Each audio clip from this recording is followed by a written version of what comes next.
Masalah ini sebenarnya bergantung kepada situasi dan keadaan. Yang paling pentingnya, para ibu bapa dan wali mesti melihat kepada kriteria yang Allah dan Rasul suruh. Apa dia? Sebagai contoh, in ja'akum mimman tardawna dinahu wa khuluquhu fazawwijuh wa illa takum fitnatun wa fasadun arid. Jika sekiranya datang kepada kamu orang yang kamu redha agama dia dan akhlak dia baik, maka kahwinlah kalau dia minta nak kahwin dengan anak kamu. Kalau tidak, dia akan menjadi kerosakan dan kemusnahan serta fitnah yang besar. Kalau ibu bapa faham, ukuran utamanya agama dan akhlak, di samping yang lain itu sebagai penguat dan pengukuh.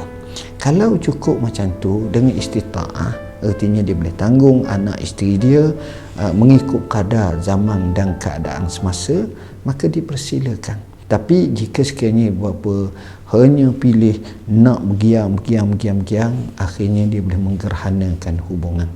Sebab sekarang ni kita kena ingat, ramai anak-anak dara yang kadang-kadang dia sudah kelewatan masa sehingga sampai 40, 45 belum lagi berkahwin. Saya baca dalam beberapa orang Arab dia sebut kalau tak kahwin ni, perempuan ni dipanggil anusah. Ia zahirah ataupun gelombang seperti ini banyak berlaku.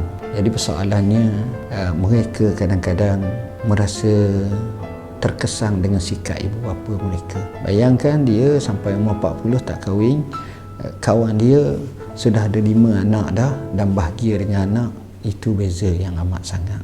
Sebab itu bagi saya isu seperti ini sejujurnya kita perlu sit down, kita perlu berlapang dada, keluarga, kita perlu tengok dalam bentuk positif. Jangan kita tengok dalam bentuk negatif, kerana dia akan membawa kepada emosi yang tak baik dan kehidupan yang tidak baik. Zaman sekarang ibu bapa perlu guide saja anak, pandu dan beri nasihat yang baik, cara yang sebaik, dan selalu ada hubungan perbincangan untuk mendapatkan satu natijah dalam bertoleransi antara anak dengan ibu ataupun dengan ayah. Akhirnya kedua-duanya akan rasa puas hati, barulah keluarga itu boleh dinobatkan sebagai baiti jannati, rumahku syurgaku.